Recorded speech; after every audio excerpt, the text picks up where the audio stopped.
Hi, my name is Katie Creed. I'm a member of the Notre Dame women's rowing team, and today I'll be reading Brave Little Raccoon by Erica Wolf.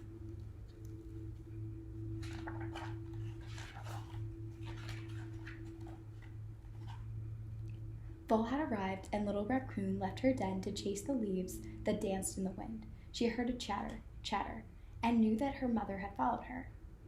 "Now don't wander off too far," Mother told Little Raccoon. "It's getting late, and you're still too young to be out alone in the dark."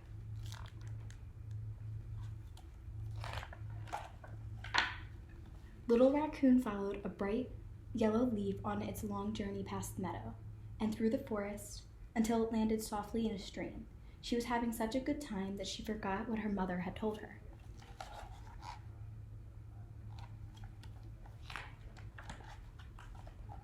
Little Raccoon chased after the yellow leaf as it followed downstream. The daylight soon faded. Little Raccoon would have to find her way home in the dark all by herself.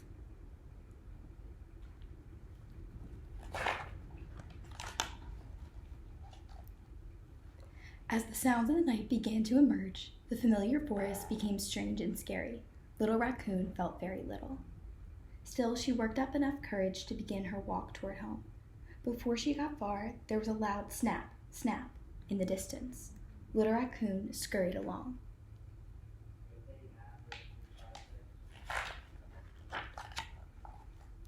Snap, snap. There was that noise again, and it sounded closer. Little Raccoon looked around quickly and headed off for the cattails near the stream. She tried to be extra brave.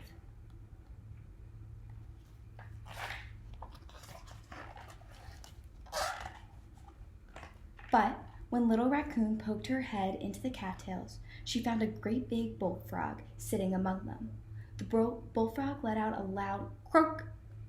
Little Raccoon was so surprised, she bounded out of the reeds.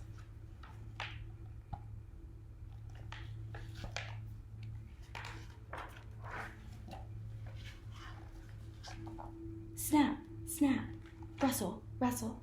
Something was still following Little Raccoon. She saw a hollow log and decided to hide inside of it.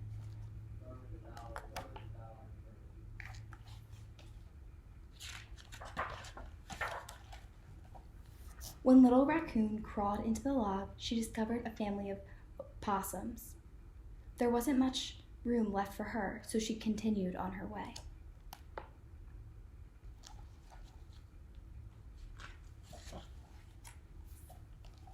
Little Raccoon began to trot. She missed her mother and wanted to find her home.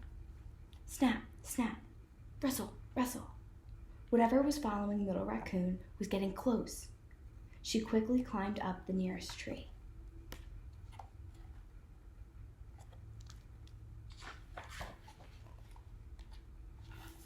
But when Little Raccoon reached the branches, she saw a large crowd perched up high. The owl gave a hoot, which startled her, and she scampered back down to the ground, heading towards the meadow.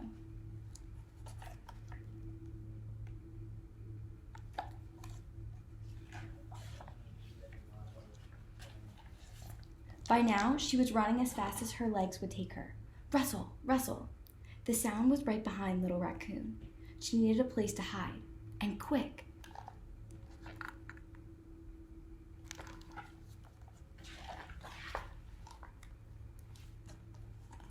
Little Raccoon dove into a pile of leaves. She just sat very still and tried not to rustle the bush around her. Then she heard a familiar sound. Chatter, chatter. Could it be?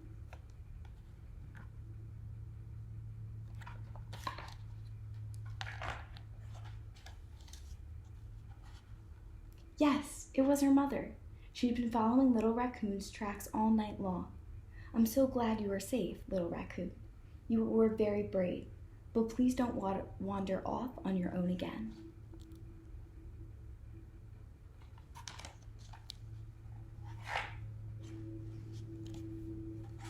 They started back together toward their den. Little Raccoon was glad to be by her mother's side. She had tried her best to be brave and didn't feel quite so little anymore.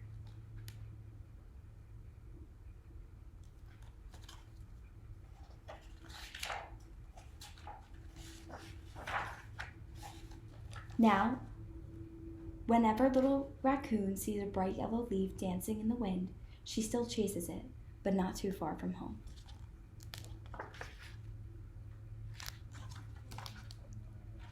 The end. Thank you for reading with us.